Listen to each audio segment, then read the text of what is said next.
What is up, YouTube? It is Baseball Nerd back with another MLB The Show video. On today's video, we're going over investments, how to invest in cards, live series cards particularly, that will get you some stubs. Guys that are going to get increased, hopefully. This is it's kind of a risk thing. It's kind of like real money. You're taking some stubs, you're investing into some cards that you think are going to get upgrades, and when they get these upgrades, then their overall will increase. Therefore, they will jump into the next tier, whether it be from silver to gold or gold to diamond or whatever you're looking for, and therefore their quick sell value will go up. Quick sell value is what you can quick sell a card for to not another player, but just to the game, and you get that immediate stubs, no tax taken out. You just quick sell right away. A diamond's quick sell value is 5,000 stubs, a gold's quick sell value is 1,000, and a silver's is 100 stubs. So if you can buy a silver under 1,000 stubs and then you get them to go gold, now you can quick sell them for 1,000. So that's how we're making stubs. Same thing with golds. If you can buy a gold under 5,000, they go up to diamond. Now you can quick sell them for 5,000 per card. You get your 5,000 stubs. It's awesome. So obviously there are some cards that everybody knows about. Byron Buxton, everyone knows he's going off. Trey Turner, they're going to go diamond, almost 100% locked in for sure going diamond, but their price is so high now that it's not even worth it. They're over 5,000 stubs, so everybody knows about them. Everybody knows about Corbin Burns. Everybody knows about these players, and they're not going to make you many stubs. So in today's video, I'm going to give you guys about 8 players that should still net you some stubs if they go up to where I think they're going up. But I want to preface this with saying this is like spending your real money, guys. You're going to invest. You're going to buy, 5, 10, 15, whatever you feel comfortable with, that quantity of a certain player's card. And then if they get upgraded, like I said, you can quick sell them for that value. Or if they go above that quick sell value, you can sell them off in the market. Either way, that's how you make the stubs. But there is a risk. They could get upgraded, but not all the way to where they need to be. You could buy a 76 silver planning on them going gold and they only hit 79, so you don't get stubs that time. When that happens, for me, normally if they're still playing well, I hold on to them because they're probably going to hit gold the next time around.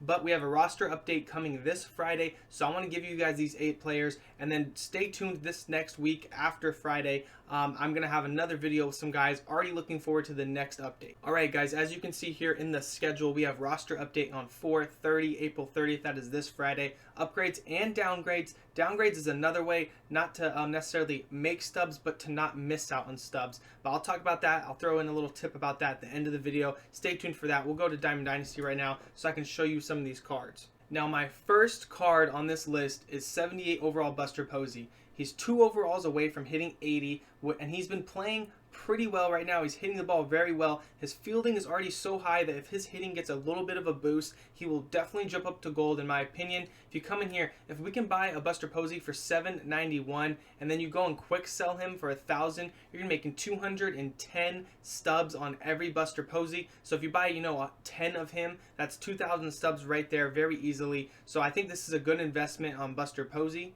Next up, we have 78 overall Trent Grisham, another guy in the NL West, but he's an outfielder, young fella, not like Buster Posey. He's around 800 stubs, so you'll be netting around 200 stubs if he goes gold, just for his quick sell value. And you see, just like Buster Posey, his fielding is really good. His speed is really good too. That's not like Buster Posey, but another good thing on his stats, to where the hitting just needs to get upgraded, and he's been hitting well, even against lefties especially. So I believe he will get the upgrade tick he needs on offense to hit him up to 80 and get us a 200 stubs per Trent Grisham we have. Next up, sticking with the Padres, I have Eric Hosmer. He is really cheap right now. You see that guy has 51 orders in for Eric Hosmer. He's 2 away from hitting gold. I don't think he's necessarily as for sure a lock to go gold, even though he is at 78. But I could see him potentially hitting gold. He's been playing really well to start the year. So for $591, he's pretty cheap. If he does go gold, that's about 410 stubs per Eric Hosmer. That's a very, very good investment in my opinion. Next up, we have 78 overall Zack Wheeler, starting pitcher for the Phillies. He's going around 700, so that's a 300 stub difference for the quick sell value. Zack Wheeler's been pitching out of his mind. He's been pitching really good to start the year for the Phillies, locking it down for them in all of his starts. I think this is a great card to invest in. If not for this time around, long term, I think Zack Wheeler will continue to have a good year. So I think he will go gold eventually. I do think it'll happen this time, but if not, I would say the next turn he will definitely switch over to gold. Sticking with our 78 overall starting pitchers, we got Julio Urias of the Dodgers. Now he's closer to 800 stubs, which is only going to net you about 200 per investment. But the thing is, when you're flipping cards in the market, 200 to 300 stubs on return in a flip is pretty good return. It's a really good ROI, and I think this ROI, just because it's an investment longer term, I guess, where you're buying and holding and then selling it seems a little scarier, but 200 stubs per investment is still a very good, net right there for each investment in Julio, and I think he's been pitching really well for the Dodgers and could definitely see him go gold this turn. This is one of my only golds, and that is Lancelin. He's already an 83 overall. He's been pitching very well. He's very close to a diamond, and I think if you get some Lancelins on your hand, if you have the stubs to do it, buy a couple. I've already bought like 4 or 5. Yeah, you can see right there, I have 5 to sell. I don't know how many more I'm going to buy just because I don't have very many stubs on my hand at the moment. I just bought my Trout, so I probably won't buy too many more golds because I don't want to use all my stubs on that. I'm going to invest in some silvers that I already gave you, but Lancelin is looking very good, and this ROI is huge. Yeah, you're investing 2,000 more stubs, but if he hits and he goes diamond, you get a quick sell for 5K. That means you get a turn in 2,200 stubs per Lancelin you have. That's a very good ROI. I definitely recommend Lancelin. I think he will go diamond. This is my opinion. Like I said, I don't know for sure, but I would definitely think that Lancelin will go diamond. This investment is running close to not making us enough stubs. I'd say if it gets over 900, I would stop buying Urias. I bought a couple earlier today when he was still around 800 flat. He's getting really close to 900, but Urias, I think he will go gold. He is at 79. He's been crushing the baseball lately. I think they could uptick his power or his contact a tiny bit, and I think it could get him to a 79 overall. So look out for Urias. I think this is also a good investment to get you to gold. So guys, those are my players to invest in. Like I said, take it at your own risk.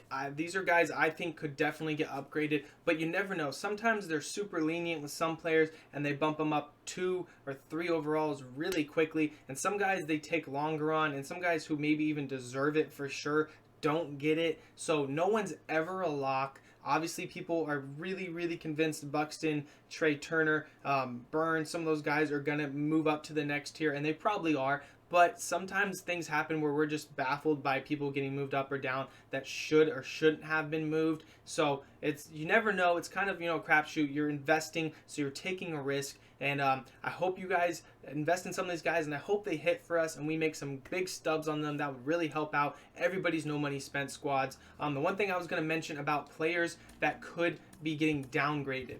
So when you want to look at maybe someone getting downgraded potentially, say you come in here, where's a low diamond?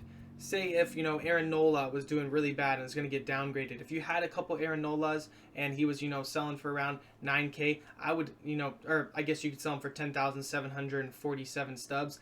I would sell him off the day before he gets downgraded because he's just going to go down to obviously less than 5,000 stubs if he's a gold, so or around there. So I would definitely sell guys if you're thinking they're going to get downgraded. I don't necessarily think any of these 85s or even the 86s are probably going to get downgraded. They look really good, so I don't think any of these guys are having too bad of a year to warrant them getting downgraded. They're normally a little more harsh on downgrading people. They don't do that as quickly as they upgrade people. So it'll be kind of cool to see how this starts off. Sometimes downgrades and upgrades are a little different. They don't always, do the same thing. Like last year, people were moving up and down really fast because of the shortened season. They were making upgrades like crazy. So we'll have to see how the year goes. It's 162 games this year, so probably back to the normal pace of going a little slower with the upgrades. But I hope this helps you guys out. I hope you guys make some stubs Friday. I'll see you on the next one. Peace.